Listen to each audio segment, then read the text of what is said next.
In the past 2 years, we have not only seen no improvement in these areas, in almost all of these areas we've seen a considerable rolling back, a considerable worsening of the situation.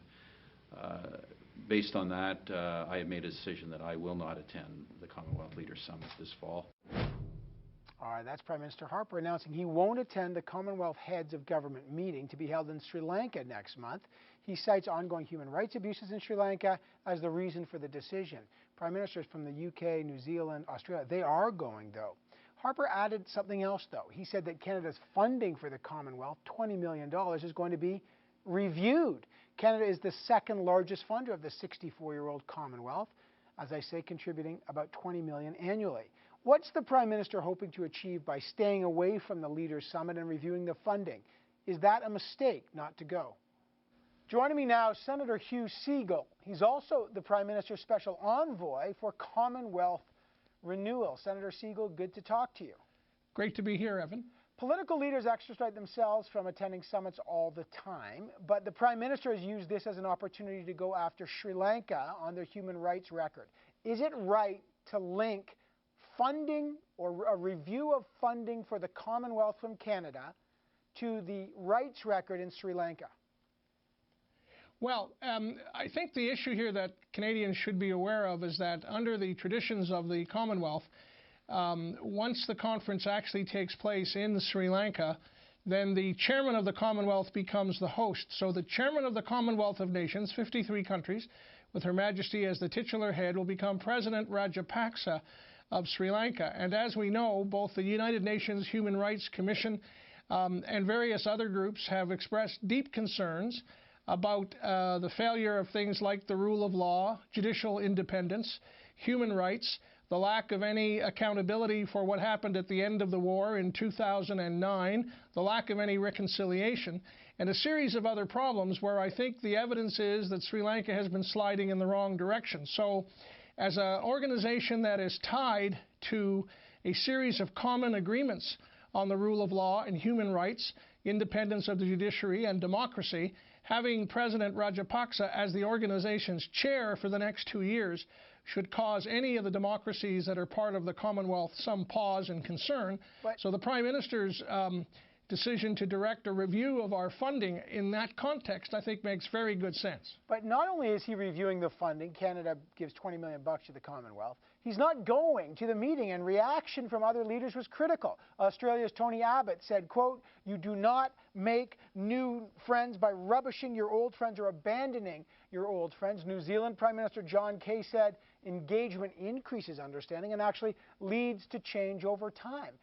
Why? I saw those comments, and the fact that Canada is not boycotting. The fact that Canada is not boycotting the meeting but sending the parliamentary secretary to the foreign minister indicates that we are respectful of the organization. We are still members of the organization. We're the second most significant financial contributors to the organization, and we are not rubbishing our friends. But the Prime Minister made it perfectly clear back in August of 2011 that if there was not progress on critical issues in Sri Lanka, he did not have any plans to attend. There has been no progress. It has been backsliding.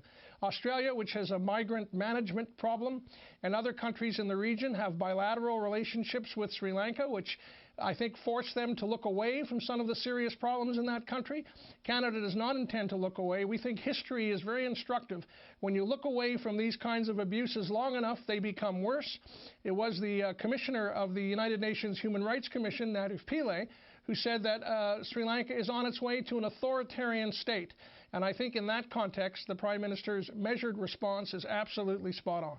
All right. What about this review of funding? Is that review, to you, signal the possibility of ceasing funding to the Commonwealth altogether?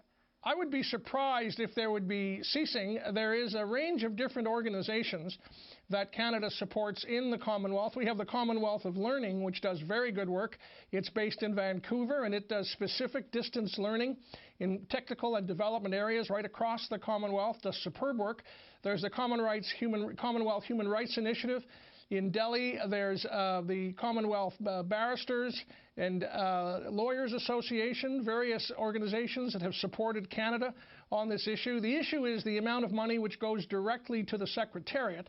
It would have been Canada's view, after the last 2 years of reform, putting in a new charter of rights and freedoms within the Commonwealth that was signed by Her Majesty, that the Secretariat's job would have been to defend those principles rather than act as a bit of a shill for the Sri Lankan government.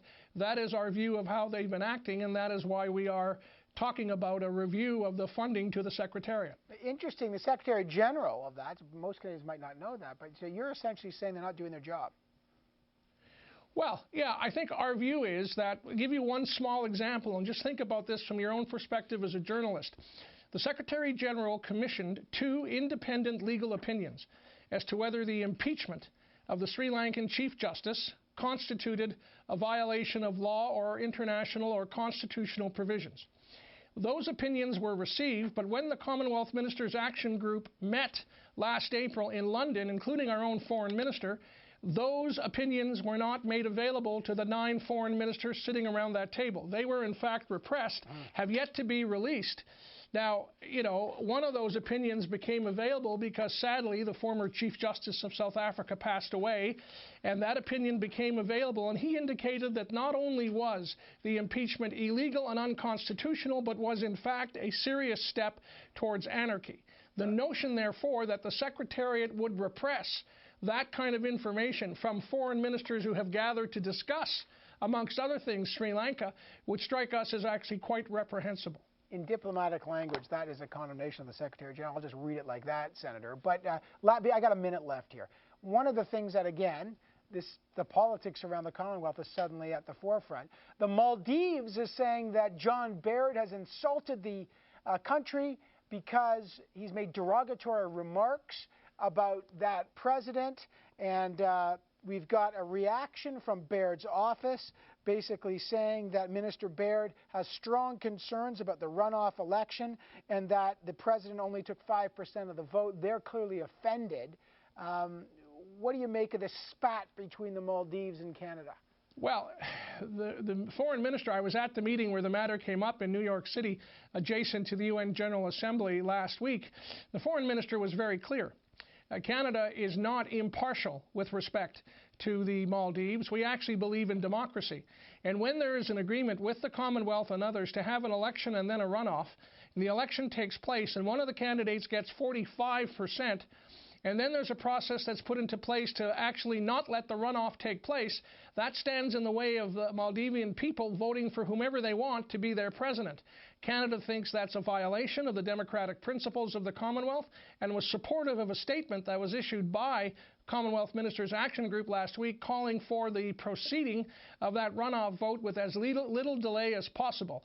And the good thing about our foreign minister is you never have to worry about finding out what it is you think he might believe on something. He states it openly, and when he stands in favor of democracy and the rule of law, he couldn't make me more proud. All right, defending Baird on the Maldives. Senator Segal, good to have you on the program. Thank you.